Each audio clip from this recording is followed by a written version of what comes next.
എപ്പോഴും നമ്മളെ ജീവിക്കാൻ പ്രേരിപ്പിക്കുന്ന ഒരു ഘടകമാണ് പ്രതീക്ഷ. വെടിനിർത്തൽ പ്രതീക്ഷകളിൽ പതുക്കെ ജീവിതം തിരിച്ചു പിടിക്കാൻ ശ്രമിക്കുകയാണ് ഗസ മുനമ്പിലെ പാവപ്പെട്ട ജനങ്ങൾ. എല്ലാം നഷ്ടപ്പെട്ട് മരണത്തെ നേർക്കുനേർ കാണുന്ന ഒരു ജനത അവസാനമായി ആഗ്രഹിക്കുന്നത് എന്തായിരിക്കുമെന്ന് നമ്മൾ എപ്പോഴെങ്കിലും ആലോചിച്ചിട്ടുണ്ടോ?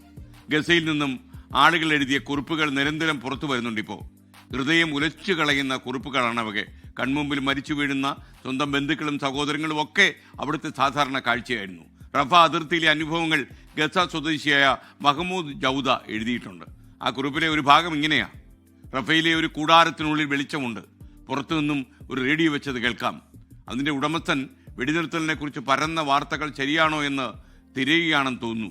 ശരിക്കുള്ള വാർത്തകളൊന്നും ഏറെ നേരമായി കിട്ടാഞ്ഞപ്പോൾ കൂടാരത്തിലെ വെളിച്ചം മങ്ങി. ബാറ്ററി തീർന്ന് ആ മനുഷ്യൻ ഉറങ്ങിയെന്ന് തോന്നുന്നു. ജീവിതത്തിലെ ആഗ്രഹങ്ങളെല്ലാം ഇല്ലാതായ മനുഷ്യർ അവസാനമായി ഒരു കുഴിമാടമെങ്കിലും ആഗ്രഹിക്കില്ലേ? അതുപോലും കിട്ടാതെ ആയിരങ്ങൾ ഗസയിൽ മരിച്ചുപോയി. എനിക്കൊരു കുഴിമാടം വേണം, എൻ്റെ മൃതദേഹം തെരുവിൽ അഴുകുന്നത് എനിക്കിഷ്ടമല്ല എന്ന വരിയിലാണ് ഗസയിൽ നിന്നുള്ള കവിയും പരിഭാഷകനുമായ ബത്തൂൽ അബു എഴുതിയ കവിത അവസാനിക്കുന്നത്. ഒരു കുഴിമാടം പോലും ഉണ്ടാകുമെന്ന ഉറപ്പില്ലാതെ ഒരു ജനത ജീവിതത്തിലേക്ക് പതുക്കെ തിരിച്ചു വരാൻ ശ്രമിക്കുകയാണ് ഗസയിൽ.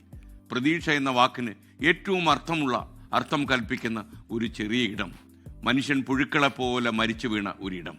ആ ഇടം ഗസ മുനമ്പ് എന്നും ലോക മനുഷ്യരുടെ സമാധാനകാംക്ഷികളുടെ ഉള്ളിലുണ്ടാകും.